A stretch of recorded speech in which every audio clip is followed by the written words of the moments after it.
All right. Let's talk about something about matchroom boxing officially turning into a juice room boxing because they've announced officially that Dillian Whyte is going to be fighting on the undercard of Anthony Joshua, Andy Ruiz out in Saudi Arabia. Also, Daniel Jacobs is going to be fighting Julio Cesar Chavez Jr. despite being suspended for skipping a PED test in the state of Nevada. Eddie Hearn and Matchroom Boxing have no shame. They are flaunting the use of performance-enhancing drugs by fighters, and it is getting to the point where somebody needs to sanction them. Anyway, let me know. Well, now I was going to say I was already at the end of the video. No, we're going to go through this in this video.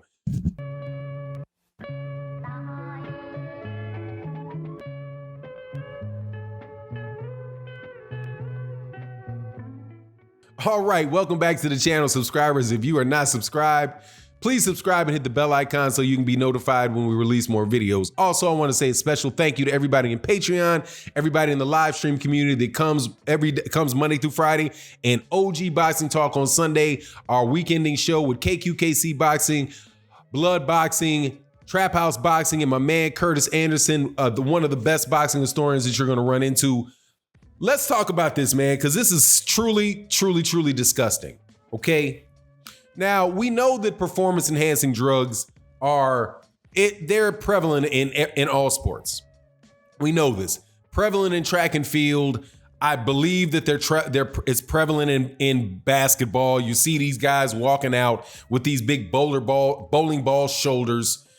Yeah, man, come on. It's track and field, basketball, football. Everybody knows it's pretty much it's ubiquitous in the sports world.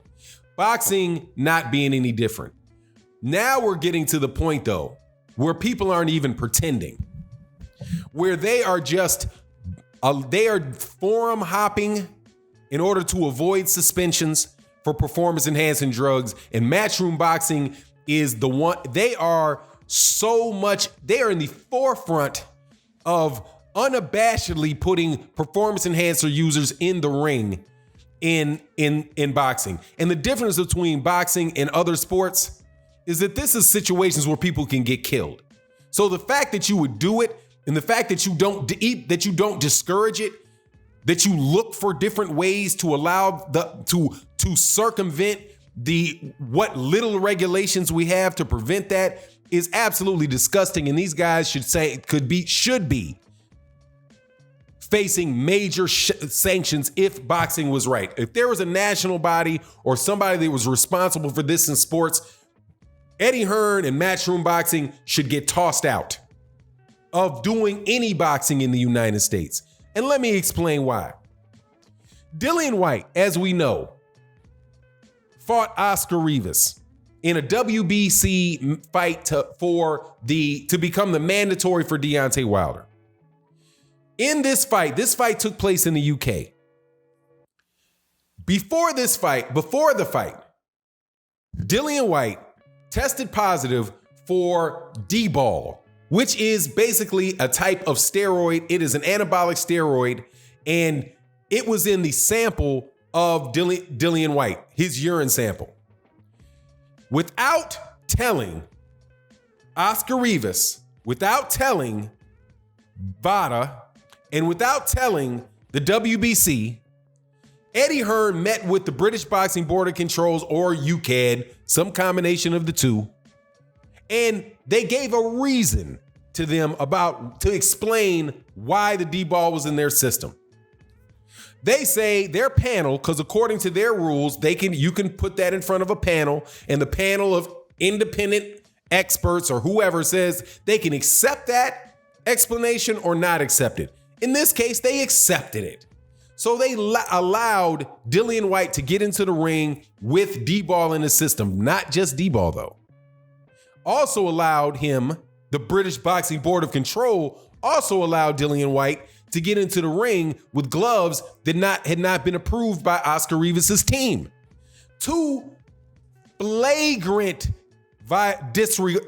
examples of flagrant disregard for the safety of Oscar Rivas and the fairness of the competition, right? Number one, the fairness of the competition, because Oscar Rivas wasn't allowed to get in there with D-ball in his system and get out of jail free pass because he had a doctor's note or whatever. And then he wasn't allowed to wear gloves. He wasn't even allowed to look at the gloves that Dillian Whyte had on, right? Fight goes on. The only reason we know about this is because Thomas Hauser found out about it. Somebody told the author, Thomas Hauser. Thomas Hauser puts it out there that this happened. Dillian Whyte gets provisionally suspended as the WBC mandatory, maintains his ranking, right? Until he comes up with until he can prove that this did not happen, or whatever specific requirements the WBC asked for. To this day, that has not occurred. That fight was several months ago, and his B sample the results of his B sample still have not been made public or been tested at all. But yet, what is he doing? He is going to fight in Saudi Arabia with a cloud of performance-enhancing drug use over his head. So Eddie Hearn in Matchroom says, we don't care. So what if he tested positive for performance-enhancing drugs? We just gonna have him fight somewhere else. We just gotta have him fight somewhere else. Okay, so if that's one circumstance, you could say, okay, that's just one circumstance. Maybe there's something that I don't understand. Now, that's not my personal feeling. I think I know what's going on, because we had already heard about Anthony Joshua and his therapeutic use exemptions for testosterone in the UK previously by guys that themselves had tested positive for performance-enhancing drugs, that being Dillian Whyte and Jarrell Big Baby Miller. They were already out there saying Anthony Joshua gets therapeutic use exemptions. They had already pointed out a Matchroom fighter that they believed that was legally using a performance-enhancing drug. Right? Not saying that he violated the protocols, because it's excused in his circumstance, because it's a therapeutic use exemption. Oh, I have low testosterone. Can I use D-ball? Oh, yes, you can use D-ball, AJ. No worries. We won't even, if we see it in the test, we'll just ignore it because, hey, man, you had a doctor's note saying you need it. Right? So anyway, I already believe that's the case because of what the two performance-enhancing drug violators said about Anthony Joshua. And the reason I believe that I take their word for it is because obviously they're experts on the situation, since they do the shit themselves. That's like one doctor and another doctor saying, yeah, I think that guy's a doctor because I've seen him treat patients, right? Well, hey, if this doctor and that doctor vouch for the third doctor, okay, I'll believe the guy's a doctor, because two guys that I know are doctors say he's a doctor. So when two known PED violators say that guy is doing it too, hey, I'll take them at their word. But maybe that's not enough. Now, Julio Cesar Chavez Jr. refuses to take a performance-enhancing drug test in the state of Nevada. He didn't test positive, although I do believe he's tested positive for other things in the past, maybe some cocaine, maybe some something he was in his system. But regardless, that was in California that he got a problem with California. But he says, I'm not taking the test. Nevada says, hold on, man, you got to take this test or we're suspending you. We're going to treat your refusal as an admission. If you say that you're not going to allow yourself to be tested when we want to test you, then we're just going to assume you got something in your system and we're going to treat you like you tested positive. We're going to suspend you, right? Nevada State Athletic Commission suspended them. Suspended Julio Cesar Chavez Jr. They just recently extended the suspension. What does Matchroom do? Matchroom forum shops and takes the fight to Arizona, thereby bypassing the Nevada State Athletic Commission's suspension of somebody for performance-enhancing drugs because they would not take a test. That is flouting their attempt to police the use of performance-enhancing drugs. So over in this situation, Eddie Hearn and Matchroom are just allowing people that have tested positive to go into the ring, and they know it.